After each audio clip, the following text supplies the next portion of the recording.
This is tape 3, July the 13th, 1995, and the survivor is William Slomovic. Mr. Slomovic, we were just talking about your liberation on April 13th, 1945, but... April 11th. April 11th, excuse me, April 11th, 1945. But before we go on talking about that time, I want to ask you a question. When you were separated from your father and from your brother, what were you feeling at the time? What did you think? I really thought I was going to die. In fact, when this officer said he's going to come back, I really expected to live no more than 20 minutes. And I sort of was resigned to dying. Strangely enough, I wasn't afraid.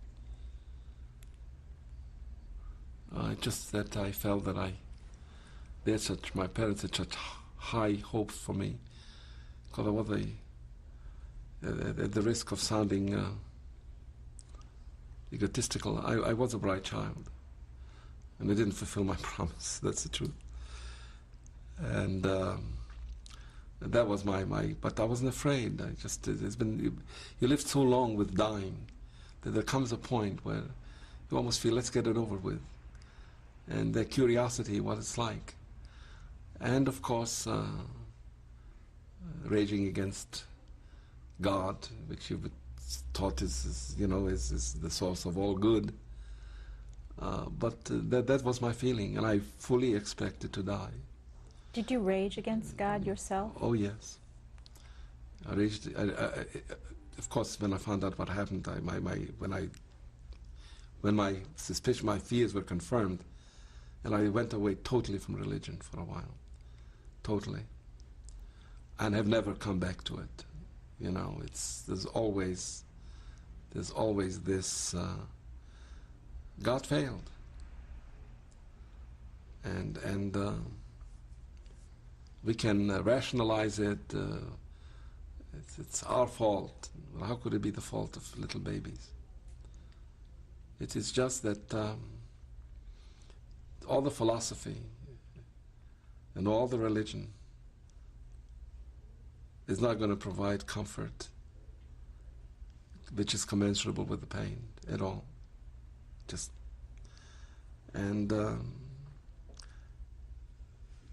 It's created a problem for me, because with my background and with my children, they want them to be religious, and they ask why. So it's something that I still haven't figured out. I may not figure out before I die, but perhaps. Yeah. So when you were finally liberated, you were quite ill at that time? I was ill. I know that I remember seeing the soldiers in the tanks. I don't remember anything till about the 13th, that was the 11th, the 13th, when I remember being in some sort of a makeshift medical facility, and somebody helping me. I remember I was naked. I had nothing on, and there was a woman, an American woman photographer, taking pictures. And I was rather embarrassed. I thought somebody should have given me some clothes. Why I don't have any clothes, I don't know. But I remember being naked, being photographed naked. And there must be a picture somewhere. How much did you weigh at that time? Do you have any idea? I weighed about 38 kilo. That's what they told me, which is about what? Multiply this. About 70. About 75. 80 pounds, yeah. Mm. When I went in, I weighed 76 kilos, so, because I was always a little embonpoint. So,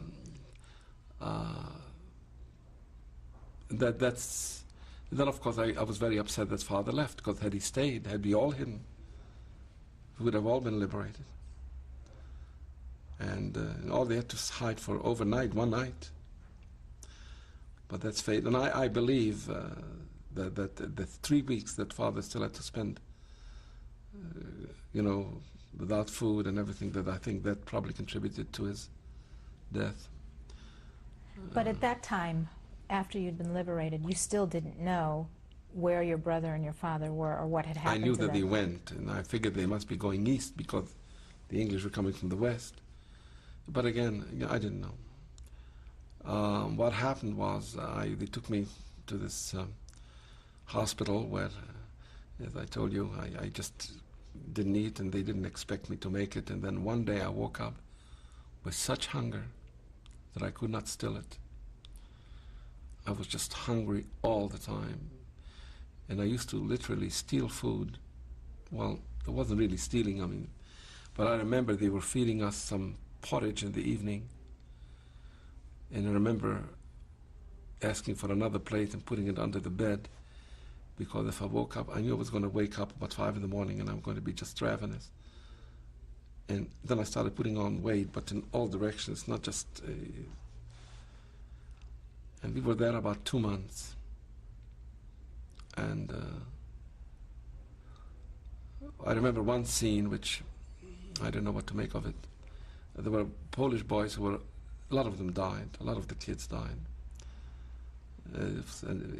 TB was, of course, everybody suffered from TB. And I remember we had some German girls serving us under the auspices of the American military, and the boys were not nice to them. They were cussing them, and I resented it, and I said, you know, and I was scolded. What do you mean? Their brothers did it, killed our children. It's perverted sense, I don't know, the sense of justice. And I said, but these girls didn't do it. How do you know they didn't do it? Well, I suppose that's me. In any event, they took us to, after 2 months they came, and I believe it was either July or August, and the Red Cross came and selected all the kids who were 18 or so, and they took us to Switzerland. Some of them went to Sweden, some of them went to France. My luck, my destiny was to go to Switzerland. And how life asserts itself. I remember passing through Constance, and I remember from my childhood that I was taught that Jan Hus, the famous Czech religious reformer who lived 100 years before Luther, was burned at the stake, and that there is a monument for Jan Hus near the lake. And I went to look for the monument, and they were waiting for me, almost drove off without me. Did you find the monument? Yeah, I found the monument. There's a monument. Have you been to Prague? There is a monument of Jan Hus. He's the great Czech hero.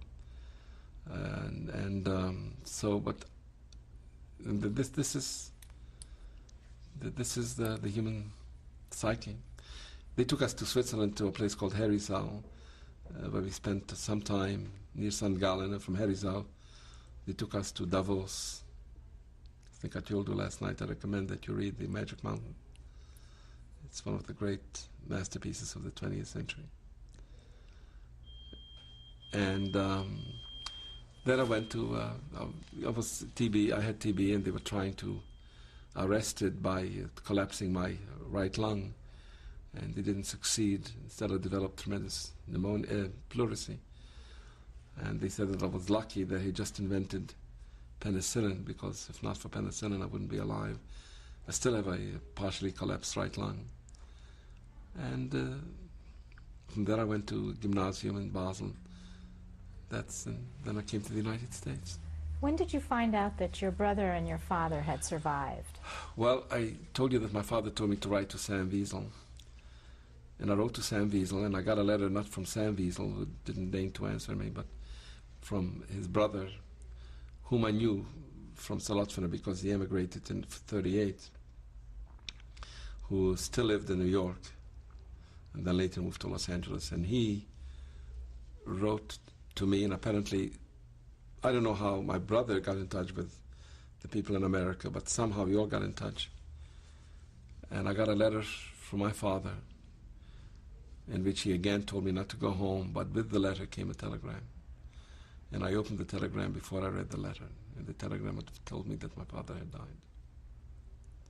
So I got the same day, I got the telegram and the letter.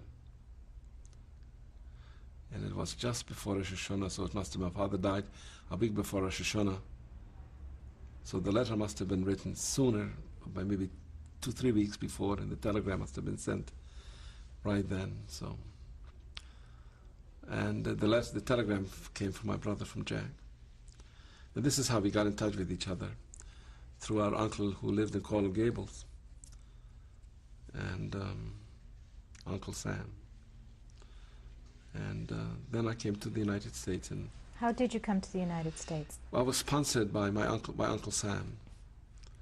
And I came to New York, and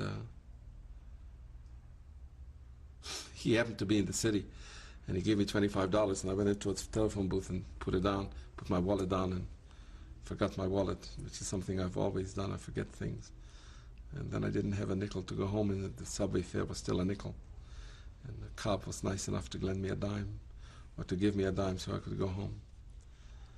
And I must say, my uncle was a nice man, but he wasn't very helpful to us. Well, let's put it this way, he could have been much more helpful than he was. And then I worked for a while, and I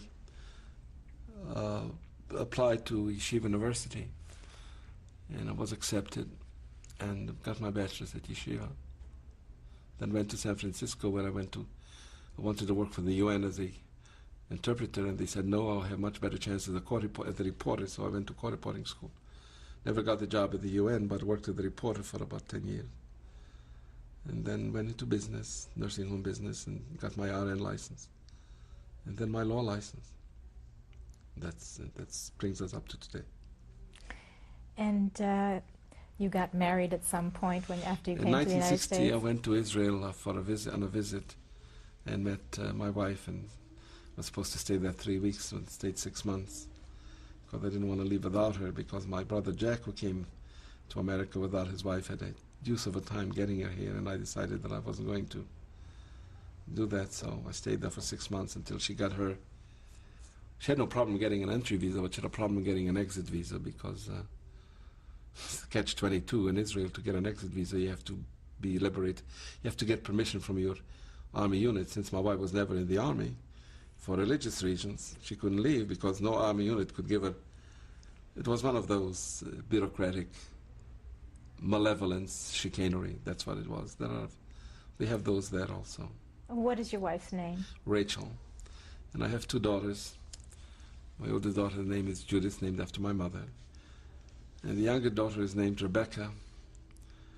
And it's my observation that pain and grief cannot stay unfocused. It has to find a focus.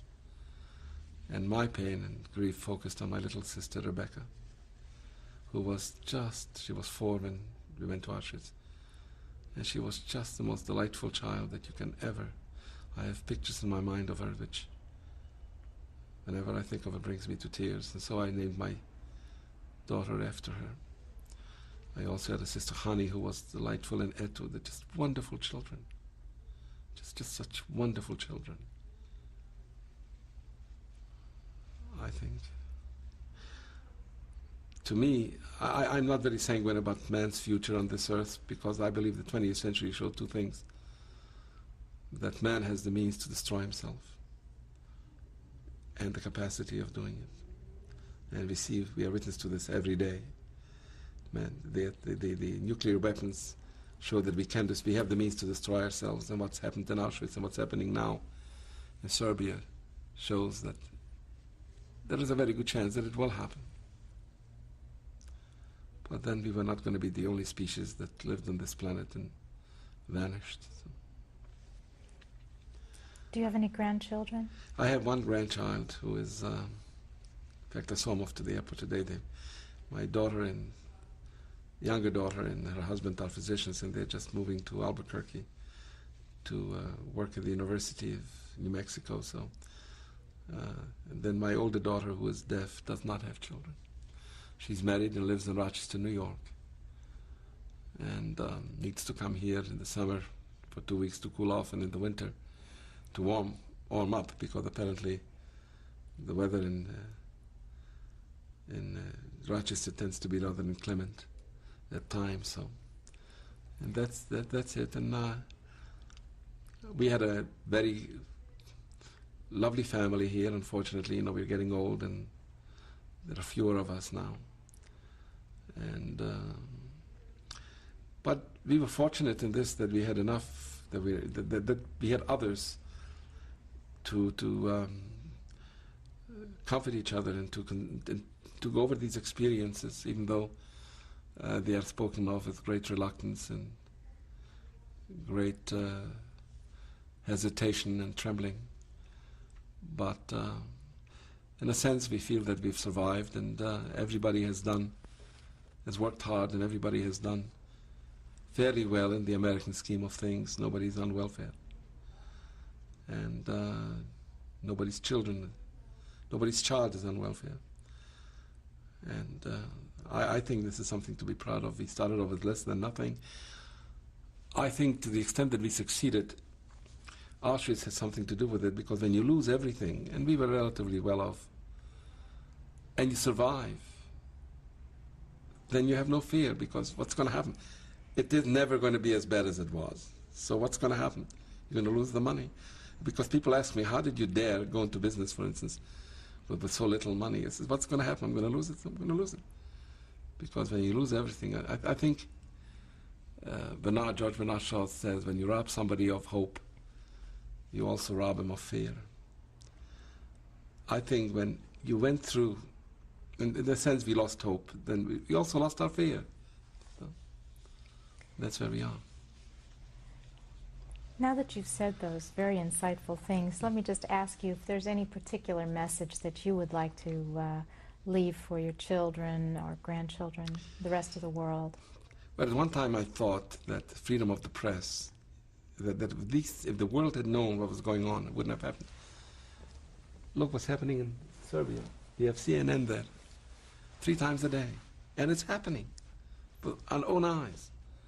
Maybe not with gas ovens, and I'm sure the reason the gas ovens are missing is perhaps because CNN is there. Otherwise, you would have them also. The cruelties that so. My message is to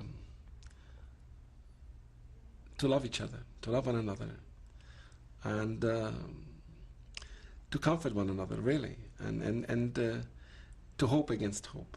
That's the message I can give them. And I've been remiss in not talking to my daughters about this. Now that I've started, maybe I'm opening the floodgates and talk to my daughter, especially the younger one, Rebecca, who has been rather importuning me to tell her. I have many regrets. I told you that the music that we had, the wonderful music, has vanished, and that really the way life was. I don't have any poet to describe it. So, and the cousin of mine went back to see what's, to Solotchvana. There's just one Jewish family, and everything is neglected. There is the only evidence that there was ever a Jewish life there is the cemetery, and the cemetery is terribly neglected. And we were trying to pay for its restoration, but the people want the money in advance, and you should trust them that they will do it once we give them the money, and we have a feeling that they're not to be trusted. So that's it. It's been a pleasure. Thank you very much. You helped me a great deal, because now I can perhaps, I have been unchained, I can perhaps talk to my daughters about this. So. Yeah. Thank you And very much. You do great work. Thank really you. Appreciate it. Yeah. Thank you. Don't get up yet. No. We want to thank you, first of all, for giving us your testimony and giving us your time today. And now we're going to hopefully meet some of your family and then look at some of your pictures. Well, Mr. Slomovic, would you please introduce us to your family sitting around you?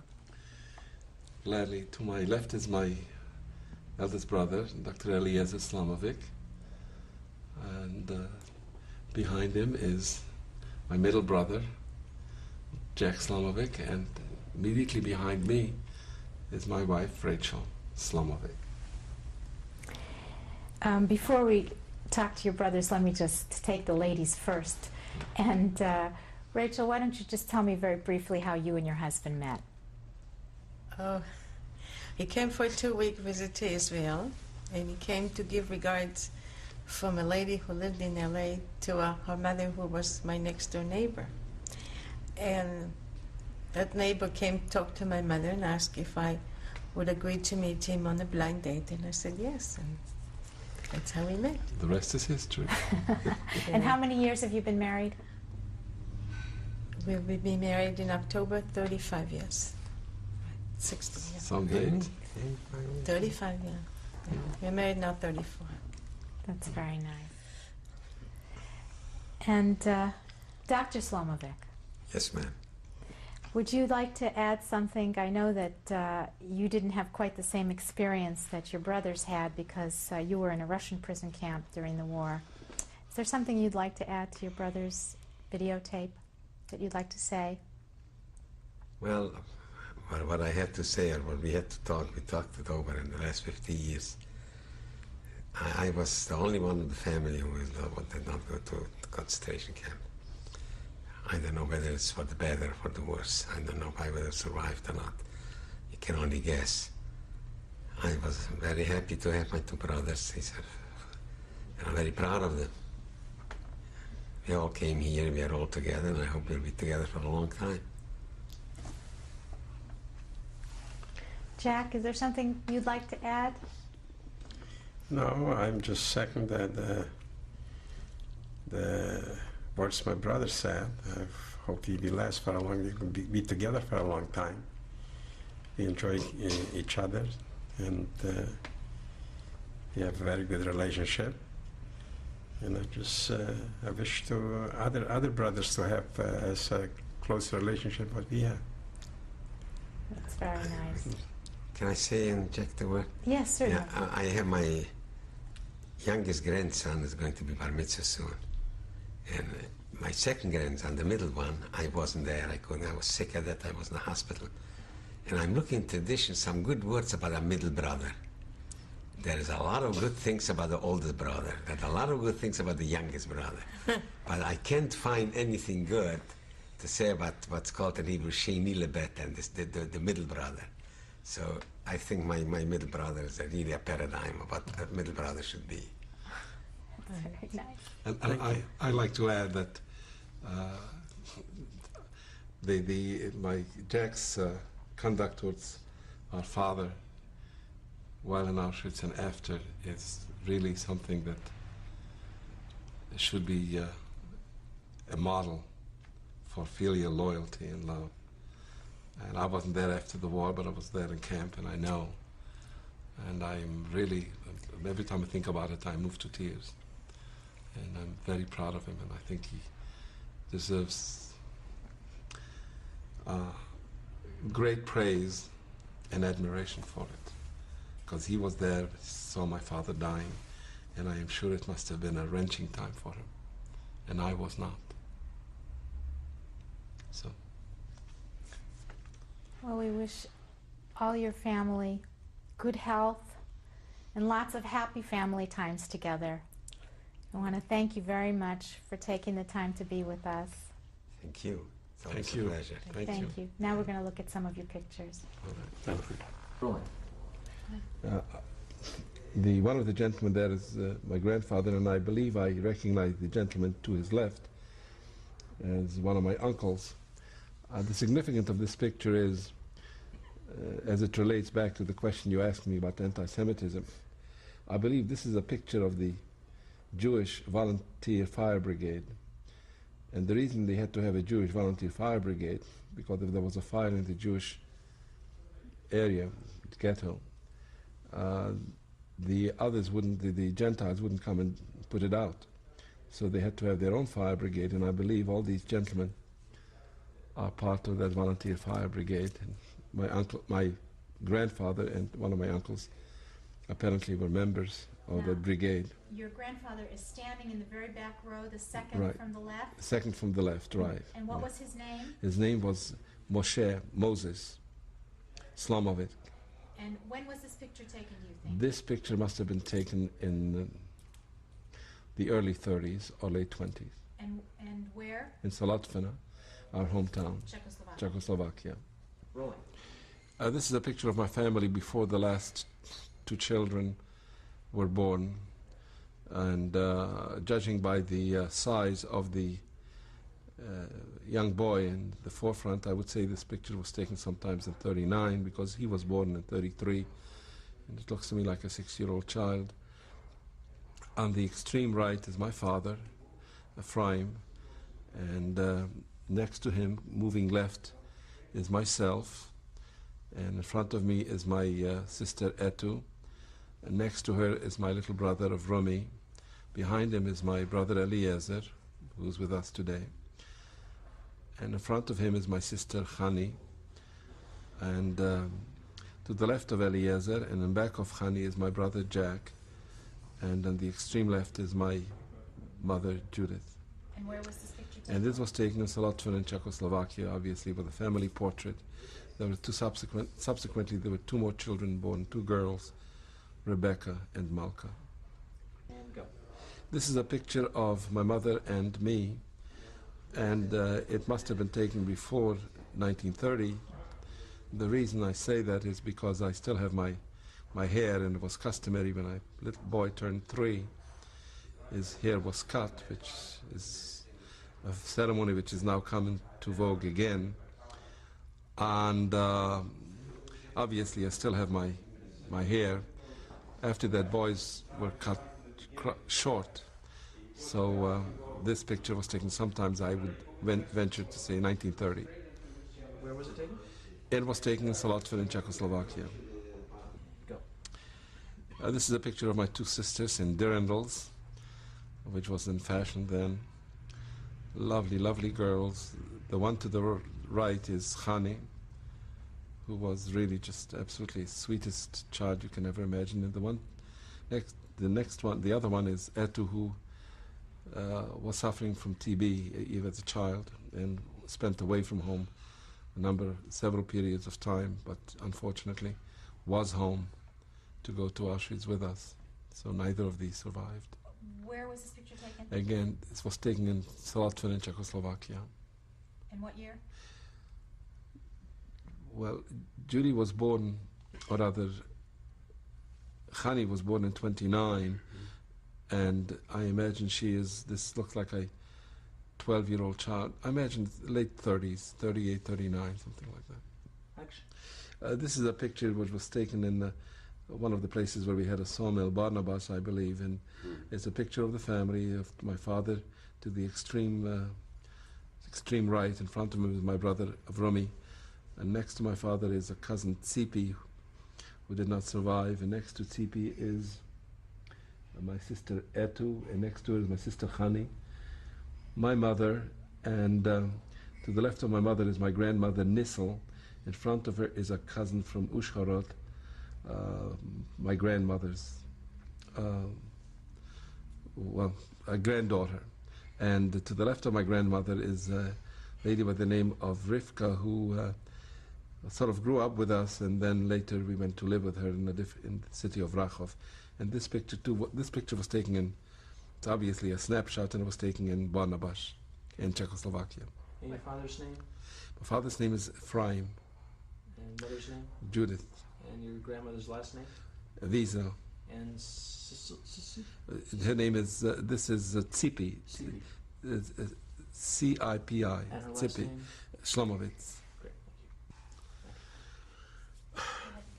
thank you. This is a picture of my brothers and me, the 3 surviving sons of Ephraim and Judith. To the extreme left is my brother Jack, in whose house, to extreme right, I'm sorry, is my brother Jack, in whose house we are doing the taping. To the middle is my brother Dr. Eliezer Slamovic, and to the left is myself. This picture was taken, I believe, in my brother's house in Beverly Hills. The UJ. It was taken at the University of Judaism. My wife's correcting me.